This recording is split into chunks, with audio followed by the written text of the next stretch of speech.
اس عظیم سلطان سے جب پوچھا گیا کہ آپ مصر، شام، لبنان کے سلطان ہیں، پر آپ کو مسکراتے ہوئے کبھی نہیں دیکھا، اس کی وجہ کیا ہے؟ انہوں نے جواب دیا، میں کیسے مسکراؤں جبکہ بیت المقدس عیسائیوں کے قبضے میں ہے۔ نجومیوں نے جب انہیں بتایا کہ اگر آپ نے بیت المقدس فتح کرنے کی کوشش کی تو آپ کی ایک آنکھ ضائع ہو سکتی ہے، تو اس جری سلطان نے جواب دیا کہ تم میری ایک آنکھ کی بات کرتے ہو، میں اللہ کی قسم کھا کر کہتا ہوں کہ میں بیت المقدس کے طرف پیش قدمی کروں گا، پھر بے شک بیت المقدس میں مجھے اندھا ہو کر ہی داخل ہونا پڑے۔ اور تاریخ گواہ ہے کہ وہ سلطان ایک دن بیت المقدس میں فاتح ہو کر داخل ہوتا ہے اور شہر میں اللہ اکبر کی گونج پیدا ہوتی ہے۔ اس دلیر فاتح بیت المقدس کو تاریخ سلطان صلاح الدین ایوبی کے نام سے جانتی ہے، جس نے مسلمانوں کے کھوئے ہوئے وقار قبلہ اول کو آزاد کروا کر نہ صرف امت مسلمہ پر احسان کیا بلکہ یروشلم کے لوگوں کو ظلم و جبر سے نجات دلوائی۔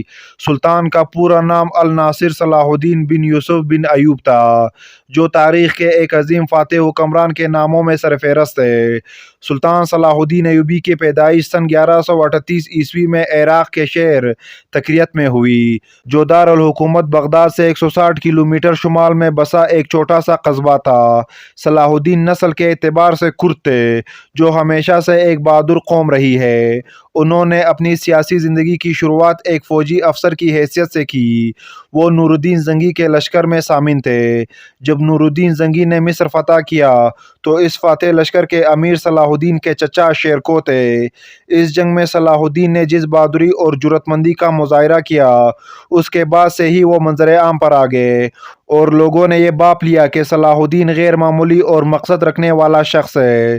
لہٰذا صلاح الدین کے چچا کے انتقال کے بعد نور الدین زنگی نے انہیں مصر کا حاکم بنا دیا۔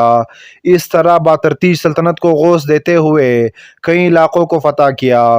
انہوں نے صلیبی سازشوں اور حملوں کو اپنی دانشمندی سے ناکام بنایا۔ پھر نور الدین زنگی کے انتقال کے بعد صلاح الدین سلطان بن گئے۔ صلاح الدین ایوبی نہایت ہی سخی، فیاض، اعتدال پسند اور بردبار انسان تھے۔ ان کی شخصیت اتنی عظیم تھی کہ اس وقت کے عیسائی حکمران اور امیر بھی ان کو عزت کے نظر سے دیکھتے تھے اور آج بھی اہل یورپ انہیں احترام سے دیکھتا ہے۔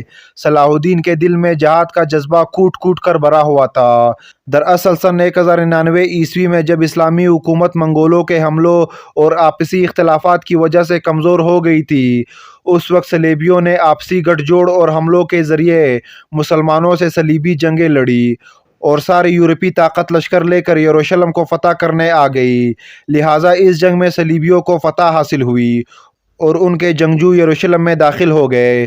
انہوں نے بے شمار مسلمانوں اور یہودیوں کا قتل عام کیا، جو نہایت ہی دردناک تھا۔ یہ اسلامی خلافت کے جاہ و جلال پر کاری ضرب تھا۔ اب 88 سال گزر چکے تھے اور مسلمان صلاح الدین ایوبی کے لیڈرشپ میں تھے۔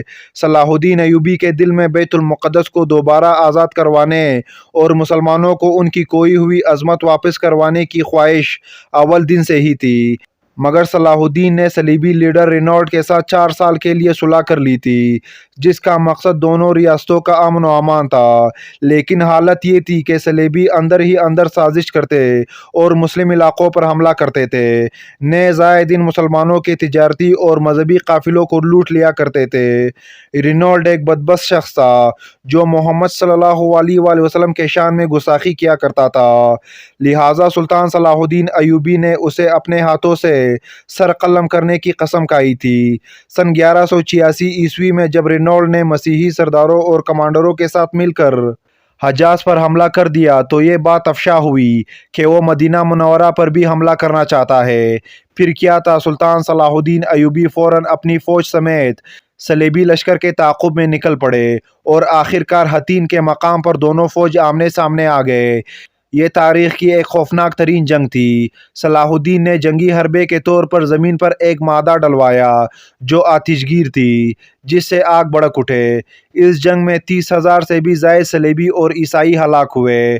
رینالڈ کو گرفتار کر لیا گیا اور اپنے قسم کے مطابق اس گستاخ کا سر صلاح الدین ایوبی نے خود اپنے ہاتھوں سے قلم کیا۔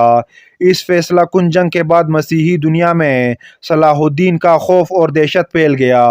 اہل یورپ کو یہ اندازہ ہو گیا کہ اب ان کا سامنا ایک عظیم ترین لیڈر سے ہے جو اپنے مقصد کو پورا کرنے کے خاطر جوش و خروش کے ساتھ قابلیت بھی رکھتا ہے۔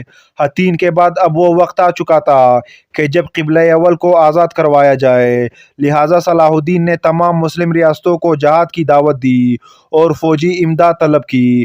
اس وقت اسلامی ریاست میں 3 بڑے خلفاء موجود تھے، لیکن انہوں نے ایوبی فوج کی اس جنگ میں مدد کرنے سے انکار کر دیا، مگر بے باک اور شیر دل صلاح الدین ایوبی تنہا اپنی فوج لے کر یروشلم فتح کرنے نکل پڑا۔ یورپ کے بادشاہوں نے حالات دیکھتے ہوئے انگلستان اور فرانس سے درجنوں لشکر بھیجے، گویا پوری یورپی فوج یروشلم کی طرف بڑھ رہا تھا، لیکن صلاح الدین نے اپنی حکمت عملی اور قوت لگا کر بیت المقدس پر قبضہ کر لیا، اور ایوبی لشکر نے پورے عزم کے ساتھ صلیبیوں سے مقابلہ کیا اور انہیں پسپا کر دیا۔ جس دن بیت المقدس فتح ہوا وہ ہفتے کا دن تھا، لہٰذا صلاح الدین نے اتوار کو چرچ کھولے رکھنے کی ہدایت دی۔ مسیحی مورخ صلاح الدین کی اس فراخ دلی کی بہت تعریف کرتے ہیں۔ غرض یہ کہ صلیبی فوج نے ہتھیار ڈال دیے، لیکن صلاح الدین نے شہری آبادی پر وہ ظلم نہ کیے جو صلیبی فوج نے اس شہر پر قبضے کے وقت مسلمانوں پر کیے تھے۔ صلاح الدین کی یہی سخاوت اور رحم دلی اسے تاریخ کا ایک عظیم ترین لیڈر اور حکمران بنا دیتی ہے۔ پھر صلاح الدین بیت المقدس میں داخل ہوا، مسجد کی صاف صفائی کروائی گئی اور میناروں سے اذان کی صدا بلند ہوئی۔ اس دن اذان سلطان صلاح الدین ایوبی نے خود دی تھی۔ یہ آواز اہل یورپ کے کلیساؤں تک گونج اٹھی، جو اس بات کا اعلان تھا کہ اب ظلم و بربریت کا خاتمہ ہو گیا ہے اور اب یروشلم کو مسیحیوں اور صلیبیوں سے دائمی طور پر نجات مل چکی ہے، جس کی صدا قبلہ اول سے آ رہی ہے۔ صلاح الدین ایوبی نے اس فتح کے بعد یورپی حکمرانوں کی قوت اور فوجی طاقت کو پارا پارا کر دیا تھا۔ یروشلم میں اتنی صلیبی فوجیوں کو قتل کیا گیا تھا کہ دیکھنے سے یہ معلوم ہوتا تھا کہ پوری صلیبی فوج آج قتل ہو چکی ہے۔ یروشلم کے تمام مسیحی مرد و عورت کو 10 دینار بطور فدیہ دے کر رہا کر دیا گیا، اور جن غریب لوگوں کے پاس رقم نہ تھی، صلاح الدین کے بھائی ملک عادل نے ان کی فدیہ کی رقم خود ادا کر کے ان کو بھی رہا کر دیا۔ کسی کو نہ غلام بنایا گیا، نہ عام شہریوں کو قتل کیا گیا۔ پھر بیت المقدس میں مسلمانوں نے 761 سال تک مسلسل حکومت کی، یہاں تک کہ سن 1948 میں وہاں یہودی ریاست کا قیام ہوا۔ صلاح الدین کا غیر مسلموں سے سلوک اسلامی تعلیمات کے مطابق تھا، اور اس کی حکومت میں مسیحی اور یہودیوں کے بھی حقوق محفوظ تھے۔ صلاح الدین نے یورپی زائرین کے لیے بھی یروشلم کے دروازے کھول دیے۔ اس پر انگلینڈ کے بادشاہ رچرڈ نے کہا تھا کہ جب تک صلاح الدین جیسا عظیم سلطان موجود ہے، یروشلم شہر محفوظ رہے گا۔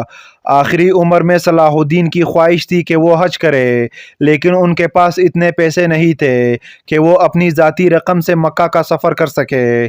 جب ان کا انتقال ہوا تو ان کے گھر سے صرف 2 دینار برآمد ہوئے، جس سے کفن خرید کر ان کی تدفین کی گئی۔